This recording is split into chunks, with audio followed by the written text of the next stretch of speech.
Islam punya fitrah. Apa fitrahnya Islam? Mengubah. Berarti kalau ada orang yang masuk Islam, dia ngaji Islam, dia nggak berubah, berarti Anda sudah berhasil menemukan cara untuk menghambat Islam nggak mengubah Anda.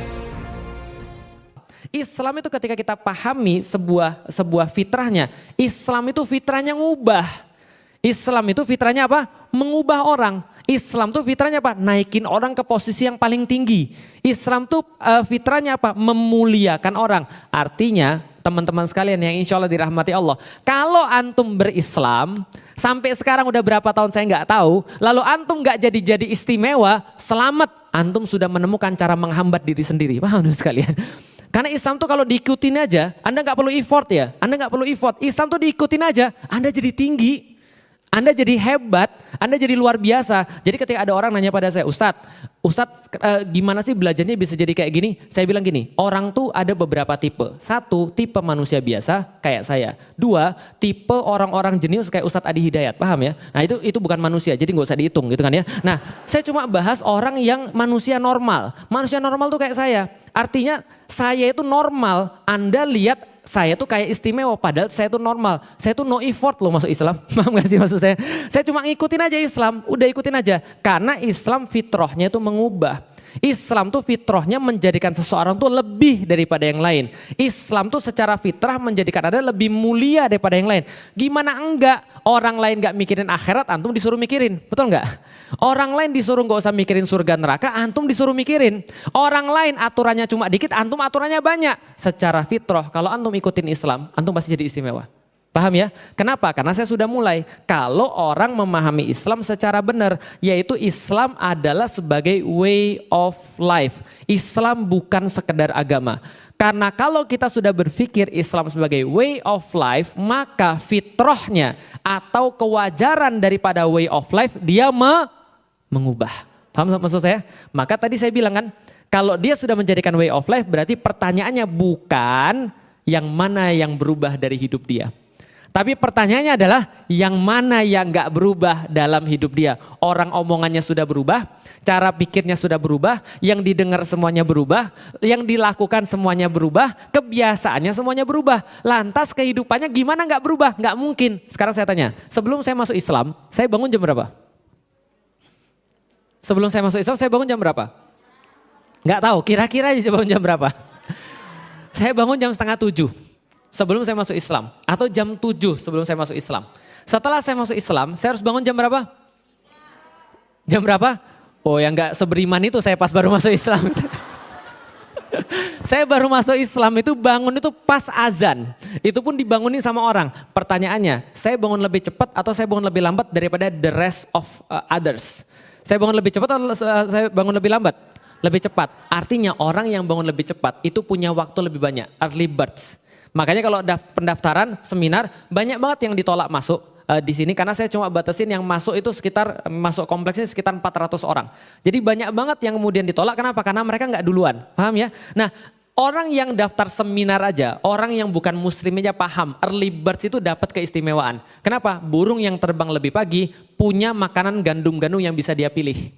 Maksudnya, lah kalau misalnya ada orang muslim sudah bangunnya pagi, lalu kemudian dia tidur lagi, ya itulah tadi early bird tapi tidur lagi, paham sekalian. Jadi tetap aja yang bangunnya telat yang makan duluan. Nah bagaimana mungkin kita bangunnya lebih pagi tapi kita tidak menguasai lebih banyak daripada orang lain. Maka orang tanya, Ustadz kok bisa tahu banyak? Ya saya bangun lebih pagi, setelah subuh saya ngapain? Ya bacalah, gak ada kerjaan kan? Baca buku misalnya, baca apa kayak terserah lah pokoknya baca apa saja. Karena kita sudah ditakdirkan ketika jadi muslim semuanya berubah. Otomatis bangunnya lebih pagi, lalu kemudian setelah bangun lebih pagi apalagi? Setiap 5 waktu sehari kita harus ngecek hidup kita, perbaiki koneksi lagi, ngecek lagi. Itu kan sholat kan adalah koneksi. Sholat artinya silah, artinya hubungan, koneksi dengan Allah. Kita ngecek lagi koneksi, ibarat tanaman disiram 5 kali sehari. Tapi enggak tanaman juga sih, ya ibaratnya Anda mandi 5 kali sehari. Maka kata Rasulullah, kotoran apa yang tersisa pada orang itu? Enggak ada, dia ngeceknya 5 kali sehari. Apalagi makannya dijaga. Islam itu dari dulu makanannya dijaga. Sampai detik ini baru lagi rame pengaruh makanan bagi kehidupan manusia. Ya kan? Anda follow Zaidul Akbar, Ustadz Zaidul Akbar. Lalu kemudian dia bahas tentang bagaimana fungsi makanan bagi kemudian kehidupan kita. Orang barat baru sekarang tulis buku, Your Food is Your Mood. Bahkan dikatakan ada the second brain. Second brain adalah perut Anda, paham teman sekalian? Maka kalau yang sering makan mie instan, ya wajar Anda itu tidak konek-konek, paham teman sekalian? Karena perut Anda itu adalah second brain, adalah akal kedua Anda. Jadi katanya ada otak di sini yang kedua. Second brain katanya. Buktinya apa? Pernah deg-degan? Tiba-tiba disuruh jadi pembicara, pernah? Apa rasanya? Pusing atau mules? Mules kan? Karena di situ second brain-nya gitu maksudnya. Kalau orang itu lagi pusing, dia pasti mules juga. Nah artinya your food is your mood. Ada second brain. Itu penelitian. Ternyata di sini banyak bakteri katanya. Dan bakteri-bakteri itu jumlahnya lebih banyak daripada jumlah manusia di alam semesta ini. Di dalam perut Anda aja. Coba bayangin kalau dia bertasbih bareng-bareng. Alhamdulillah Allah, hari ini Ustadz Felix makannya sayur, Masya Allah. Makannya buah, makannya sehat-sehat. Langsung dia bertasbih. Ya Allah panjangkan hidupnya Felix Xiao. Ya Allah perbaiki keluarganya dan segala macam. Coba kalau antum makan mie instan, apa yang terjadi? Jadi dia berdoa, ya Allah cepat mati aja orang ini ya Allah gitu kan. Itu salah satu contohnya. Enggak, saya lagi membahas apa yang enggak berubah dalam hidup kita ketika kita sudah menjadi seorang muslim. Maka wajar ketika debat Amr bin As, ketika debat dengan Ja'far bin Abu Thalib, ketika Amr bin As yang belum muslim memprovokasi Raja Najas untuk mengembalikan orang-orang muslim kepada Makkah dan kepada Makkah untuk disiksa.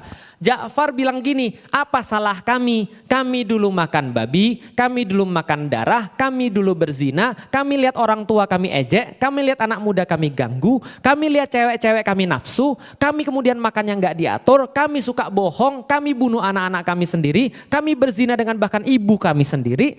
Sementara datang kepada kami seorang rasul di antara kami yang kami tahu nasabnya, yang kami tahu kehormatannya, yang kami tahu keluarganya, jujur dan lurus lisannya, ngajarin kami untuk jujur dan lurus lisan kami, ngajarin kami makan yang baik-baik, ngajarin kami berbuat yang baik pada orang tua, hormati orang tua, sayang pada yang muda, hormati kemudian guru-guru, lalu kemudian berbuat baiklah pada perempuan-perempuan, memberikan kemudian seluruh pada kami. Dan ketika kami melakukan dengan agama yang baik ini, kami kemudian tiba-tiba disiksa. Salah kami apa? Apa yang Ja'far tunjukkan? Ada perubahan di dalam Islam.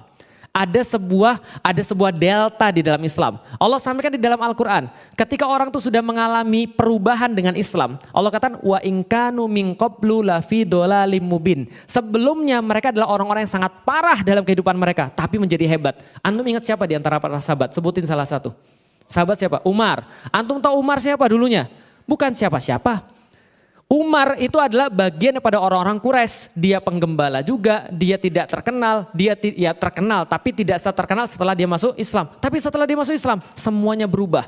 Tiba-tiba dia jadi orang yang pandangannya bagus, diarahkan pikirannya dengan Islam, kekuatannya dimanfaatkan untuk Islam dan seterusnya. Sampai akhirnya orang bicara Umar ini telah memberikan kebaikan besar di dalam Islam. Abu Bakar, Utsman, Ali, Abu Dzar Al-Ghifari, lalu kemudian siapa lagi? Ya semuanya, Sa'ad bin Abi Waqqas, semua itu adalah orang-orang yang diubah oleh Islam. Jadi ingat, apa yang kita bisa simpulkan?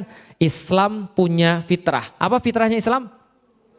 Mengubah. Berarti kalau ada orang yang masuk Islam, atau dia sudah mempraktekkan Islam, atau dia ngaji Islam, dia nggak berubah. Berarti apa yang kita bisa simpulkan? Berarti Anda sudah berhasil menemukan cara untuk menghambat Islam nggak mengubah Anda. Hebat kan Anda? Coba bayangin loh, bayangin. Hatta Abu Sufyan, dedengkotnya kafir Quraisy, berubah nggak sama Islam? Berubah. Berarti kita itu jangan-jangan nggak ngikutin fitrah. Jangan-jangan kita tuh melawan. Jadi enggak berubah setelah di dalam Islam tuh perlu effort. Jadi selama ini kita tuh effort, tapi effortnya menghambat Islam. Bisa dipahami teman sekalian. Nah, kalau kita sudah tahu, setelah saya tahu, maka saya memutuskan, saya mau jadi seorang muslim. Ketika saya sudah jadi seorang muslim, maka pikiran saya adalah pertama kali, saya itu sangat mind blowing. Kenapa saya mind blowing? Saya tuh merasa gini, kok bisa ya ada orang Islam, tapi dia merasa biasa aja dengan Islam. Kok bisa ya ada orang Islam tapi nggak tertarik dengan Islam? Ya nggak usah di-mention kalau ada orang Islam malah takut dengan Islam. Atau bahkan ngejek Islam sendiri. Ya udahlah kita nggak usah mention orang-orang kayak gitu. Karena dia perlu lebih mengingkari fitrah lagi. Orang jadi biasa aja dalam Islam tuh sudah mengingkari fitrah. Apalagi ngejek di dalam Islam. Ngejek agamanya sendiri. Bilang di dalam Islam nggak ada sholat 5 waktu misalnya. Atau misalnya bilang di dalam Islam syariat tidak perlu diterapkan misalnya. Ya Allah bisawab lah. Berarti kita taruhlah ya udahlah dia manusia jenis yang lain. Tapi yang kita bahas adalah kok bisa manusia biasa ngelihat ini tapi kok merasa biasa aja. Ibaratnya gini saya selalu bilang ada air putih. bersih, menyehatkan, tapi orang-orang milih minum air comberan. Itu yang kemudian saya mikir, ini apa-apaan ini? Kenapa orang-orang muslim ini nggak ngerti dengan apa yang mereka miliki, apa yang mereka punya, yaitu adalah Islam. Akhirnya kemudian saya bilang, saya harus berbuat sesuatu. Saya harus berbuat sesuatu. Apa yang saya harus buat? Kasih tahu pada orang muslim bahwa mereka punya sesuatu yang sangat istimewa. Itu yang saya pikirin dari awal.